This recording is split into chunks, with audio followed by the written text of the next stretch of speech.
Is your Game Stick Lite 4K controller blinking red and green and not connecting? Don't worry, in this video quick steps to fix.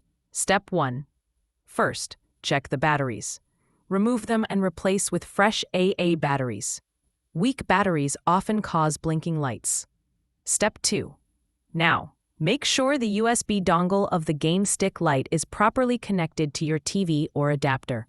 Unplug it and plug it back firmly. Step 3.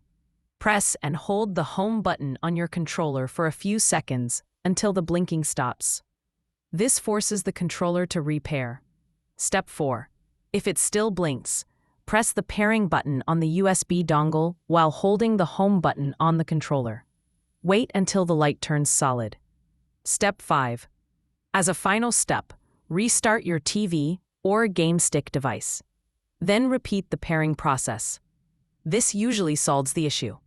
Don't forget to like and subscribe for more quick fixes.